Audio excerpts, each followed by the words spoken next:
আমরা এই মুহূর্তে ভাইস প্রেসিডেন্ট রাধারমণ বাবুর সাথে রয়েছি। আজকে যেটা এখনো পর্যন্ত খবর, সেখানকার আইনজীবীরা বলেছেন যে শান্তিপূর্ণভাবে শুনানি হয়েছে, কিন্তু শুনানির পরে জামিন নামঞ্জুর করে দেওয়া হয়েছে। প্রায় এক মাস বিচারহীন অবস্থায় কার্যত তিনি ছিলেন। আপনারা বুক বেঁধেছিলেন যে আজকে হয়তো তিনি জামিন পাবেন, হলো না, কি বলবেন?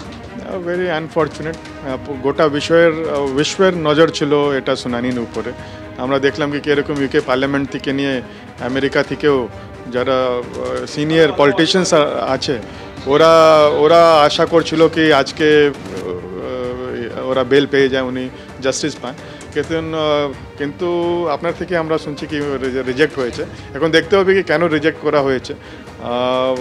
একটা জিনিস ভালো কি অ্যাটলিস্ট ওনার লয়ার ওরা অ্যাপিয়ার হয়েছে, ওরা ফাইট করতে পেরেছে। কিন্তু এখন দেখতে হবে ডিটেল কি কেন রিজেক্ট হয়েছে। কিন্তু এটা খুব দুঃখের খবর। নতুন বছরে আমরা অনেক আশায় ছিলাম কি উনি আজকে ফ্রি হয়ে যাবে। এর আগে আমরা দেখেছি তার আইনজীবী প্যানেলের মধ্যে তাদেরকে এক্সপ্লোসিভ অ্যাক্ট দেওয়া হয়েছে। রবীন্দ্র ঘোষ, তাকেও হ্যাকেল করতে হয়েছে। তিনি এই মুহূর্তে হাসপাতালে কলকাতার ভর্তি রয়েছেন।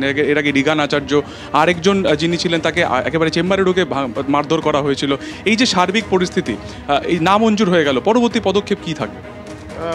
এখন ওনার লয়ার যে আইনজীবীরা আছে ওরা নিশ্চয়ই এটা বিচার করছে কি এটা আপিল করবে কি কী করবে, ওটা তো আইনজীবীরা ডিসাইড করবে। কিন্তু একটা খবর কি ওরা দাঁড়াতে পারলো কোর্টে, তো এটা একটা পজিটিভ খবর বলতে পারি।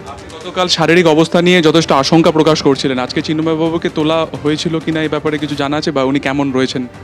আমরা আপনাদের মাধ্যম থেকে জানতে চাই কি উনি কীরকম, কেন কি আমরা এটাও আশায় ছিলাম কি যখন জেল থেকে নিয়ে আসা হবে তাহলে উনি কীরকম আছেন।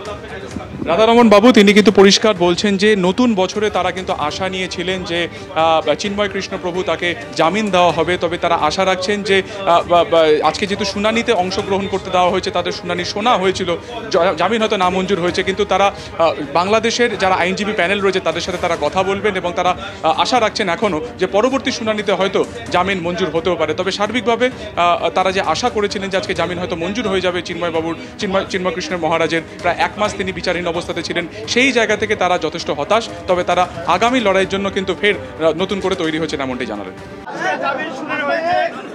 রাষ্ট্রপক্ষ আপত্তি দিয়েছেন, বলেছেন যে এটা রাষ্ট্রদ্রোহী মামলা, এটা যাবজ্জীবন সাজা। এই কারণে শুনানিতে জামিন নামঞ্জুর হয়েছে এবং ওনার মামলা আজকে নিষ্পত্তি হয়ে গেছে এবং এটা অত্যন্ত শান্তিপূর্ণভাবে শুনানির মাধ্যমে মামলা নিষ্পত্তি হয়েছে।